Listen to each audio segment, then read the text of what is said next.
I'm going to begin, Billy, just if you had seen the lunchbooks prior to getting involved in this project or after you signed up for this project, and if that added a kind of sense of comfort knowing that you were in pretty safe hands with Ritesh on this project. That's exactly how I'd describe it. I saw the lunchbox beforehand, but it took me a while to put two and two together, actually.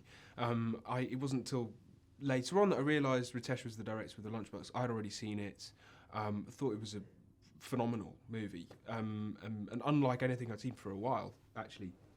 So yeah, that was a real kind of selling point for me on approaching this project. Yeah. And when you were playing sort of a young Jim Broadbent, he's an actor with very kind of quite distinct kind of sensibilities as a performer. I mean, I was wondering how you went about kind of, I don't know, tapping into those, or if you treated this character completely separate from the man he eventually went on to become. Yeah, I think that was a conversation that we'd had a few times, both Jim and I, and involving Ritesh as well, obviously, in the conversation. It was an ongoing discussion, really. Yes, there was a separation. I think it was important to make that very clear, that Jim wasn't Tony, and that they were two different people. So I wasn't playing a younger version of Jim, I was playing a younger version of Tony, and so that gave us both sort of creative freedom. There was no mimicry or sort of emulation, it wasn't like we were playing copycats. But by watching Jim's performance and knowing him already as a performer, don't mean professionally, but by, admiring him from afar, if you like, before my career, started to develop, that was really useful, I think. And we sort of discussed it in so many words. We had a nice informal lunch and talked about who Tony was as a person, who we both thought, and it happened quite organically. So hopefully it's believable, yeah. I mean, because Tony's quite flawed. It must be quite nice when you're getting your kind of teeth into a character that's very human in that regard. I mean, as the lead role, he's not this kind of unblemished kind of protagonist. He makes a few mistakes along the way, Tony. He does, yeah. I think what's really clever about that is that he feels very real. He's someone that is not necessarily always likable, but someone that, I hope is easy to relate to, for that same reason, really, that we are fallible, that human beings are flawed, and that really kind of helps to push across the message of Julian's, original novel, and therein the script also. And hopefully the movie. Because it must be quite strange in some ways. Because if you see the kind of posters up all over the tube, which I'm sure you have, it's got sort of yourself on there with Jim, and then obviously Charlotte Rampling too, and Freya. Mm-hmm. But it doesn't feel quite odd that you're kind of sharing this whole movie with Jim and Charlotte, for instance, but you wouldn't have shot a single scene with them. Is that quite a strange kind of disconnect, that you've got this thing that you all have together, and yet you probably doesn't feel like you actually collaborated much? Yeah, it's quite interesting that it's not something very tangible that I can describe. The best way I can sort of describe it, I think, is feeling the presence of someone having just left the room, and then you enter it, and for some reason that someone was just there.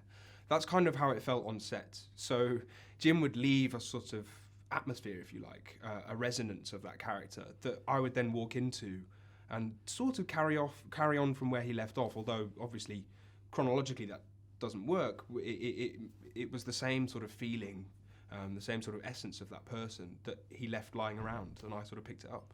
Because I mean, you've done a few things on the TV, but in movies, this is sort of your first piece of cinema, is that right? Or one of the first things you have shot in film? Yeah. So when you do see the kind of posters up on the tube and stuff, that must still be quite surreal to see your face at kind of Bond Street. Yeah, it can be. I keep getting texts from mates of mine, sort of sending me a picture of my own face, at a tube station. Yeah, it's kind of surreal, but I try and take things in my stride, and I'm just really proud of it, really. It's a nice feeling. And the character obviously loves taking photographs. Do you have any kind of hobbies outside of acting, anything that you quite enjoy doing in your spare time? I actually own the same camera that I use in the movie, and shoot a lot of photography on black and white film. I don't develop them myself yet, but that's kind of my next port of call, something that I'm looking to get into a bit more. And can you see yourself now moving between kind of TV and film kind of quite freely? Are you quite open in regards to what you sort of take on from here, or is there one that you kind of would like to sort of specialise more in sort of going forward? I feel like specialising is the devil. So I I really like having variety and being able to kind of chop and change, and everything, you know, all of those different mediums, they really inform one another.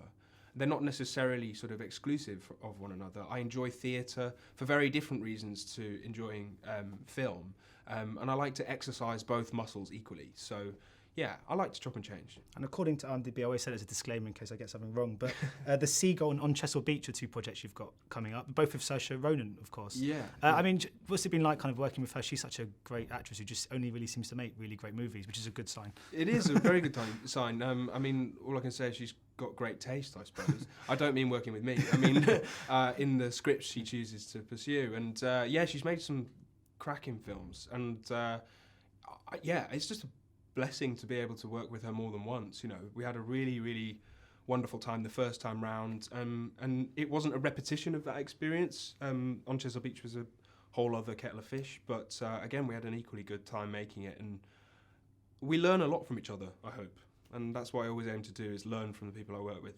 Brilliant. Well, thanks so much for your time today. Thank Much you. appreciated. Cool. Cheers. Ladies and gentlemen, you're watching Hey You Guys. Hey, you guys, huh? Hey, you guys. Is that from the Goonies? It is indeed, yeah. Ah,